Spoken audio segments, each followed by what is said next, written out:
જય શ્રી રામ, જય હર હર મહાદેવ ભોળાનાથ। જયા પાર્વતી વ્રત એટલે કે આ વ્રત અષાઢ સુદ તેરસના દિવસે કરવામાં આવે છે। એ દિવસે વહેલા ઉઠવામાં આવે છે અને નાહી ધોઈને શંકર પાર્વતીજીનું પૂજન કરવામાં આવે છે। એ દિવસે મીઠા અને ગોળ વગરના ખોરાકનું એકટાણું કરવામાં આવે છે અને રાત્રે જાગરણ કરવામાં આવે છે। વાર્તા: એક હતો બ્રાહ્મણ અને એક હતી બ્રાહ્મણી। બંને સત્વાદી હતા, નીતિવાળા હતા, પ્રભુ ભક્તિવાળા હતા। પણ એને આંગણે જે કોઈ આવે તે ખાધા પીધા વગર જતું નહીં, એ એનો નિયમ હતો। એ ખાધે પીધે સુખી હતા, છતાં એમનામાં અભિમાનનો છાંટો પણ હતો નહીં।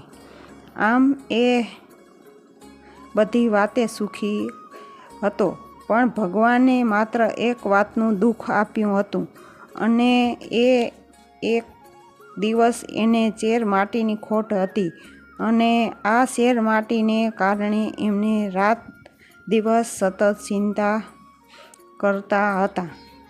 એક દિવસની વાત છે। એ દિવસે નારદજી ફરતા ત્યાં આગળ આવી ચડ્યા।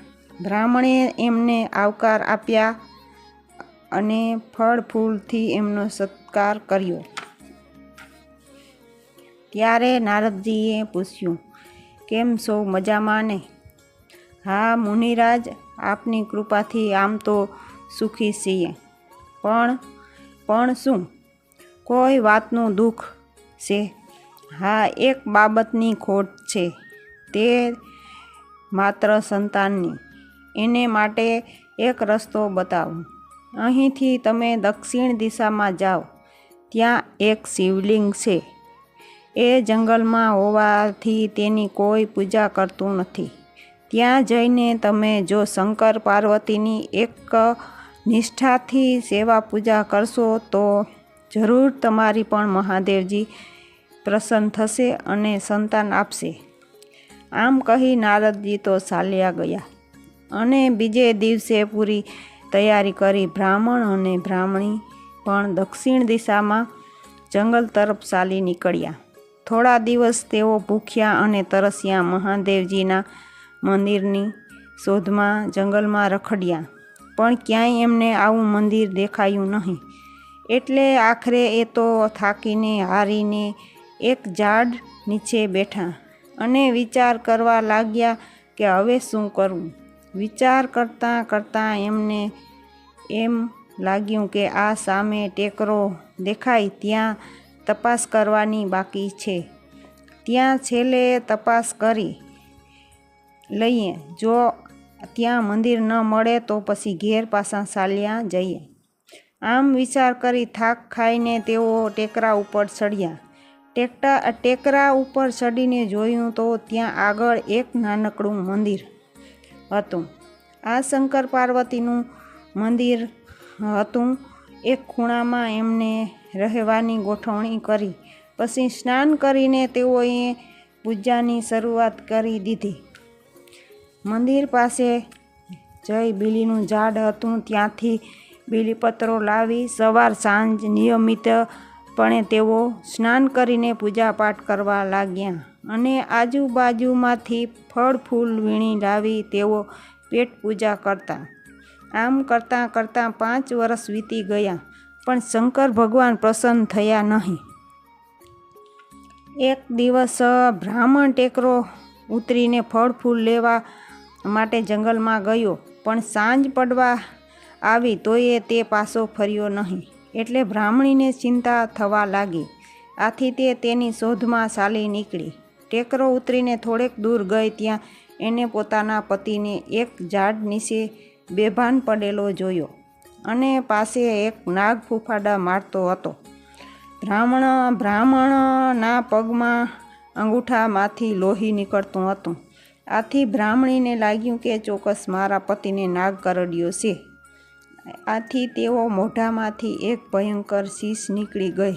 ત્યાં તો એણે 16 શણગાર સજીને સામે પાર્વતીને ઊભેલા જોયા. પાર્વતીજીને જોતાં જ બ્રાહ્મણી નમી પડી, એટલે પાર્વતીજીએ એને આશીર્વાદ આપ્યા અને બ્રાહ્મણને શરીરે હાથ ફેરવી સજીવન કર્યા. પછી પાર્વતીજીએ તેમનું કહ્યું, તમારી બંનેની અનન્ય ભક્તિ અને શ્રદ્ધા જોઈને હું ખૂબ જ પ્રસન્ન થઈ છું. માટે તમારે વરદાન જોઈએ તે માંગો. માતાજી, અમારે તો શેર માટીની ખોટ છે, માટે એનો કોઈ ઉપાય બતાવો. તમે જો જ્યાં પાર્વતીજીનું વ્રત કરશો તો જરૂર તમારે સંતાન થશે. આ વ્રત કેવી રીતે કરવું? આ વ્રત અષાઢ સુદ 13ને દિવસે શરૂ કરવામાં આવે છે અને વદ ત્રીજે પૂરું કરવામાં આવે છે. આ 5 દિવસ મીઠા અને ગોળ વગરનું એકટાણું કરવામાં આવે છે. પહેલાં 5 વર્ષે જુવારનું ભોજન ખાઈને બીજા 5 વર્ષ મીઠા વગરનું ખાઈને અને ત્રીજા 5 વર્ષ સામો ખાઈને ચોથા 5 વર્ષ મગ ખાઈને વ્રત કરવામાં આવે છે. છેલ્લા દિવસે જાગરણ કરવું જોઈએ. જ્યારે 20 વર્ષ પૂરા થાય ત્યારે વ્રતનું ઉજવણું કરવું જોઈએ. સૌભાગ્યવતી સ્ત્રીઓને પતિ સહિત ભોજનનું આમંત્રણ આપી ભાવપૂર્વક જમાડવા. પછી કંકુ જેવા સૌભાગ્યના દ્રવ્યો દાનમાં આપવા. આ પ્રમાણે વ્રત કરનારને સૌભાગ્ય પ્રાપ્ત થાય છે, પતિનો વિયોગ નષ્ટ થાય છે અને અખંડ સુખ પણ મળે છે. આમ કહીને પાર્વતીજી તો અધ્યાન થઈ ગયા ને બ્રાહ્મણ અને બ્રાહ્મણી પોતાને ઘેરે પાછા આવ્યા. બીજે વર્ષે એમણે જયા પાર્વતીજીનું વ્રત શરૂ કર્યું અને થોડા વખતમાં જ એમને ત્યાં સરસ મજાનો દીકરો અવતર્યો.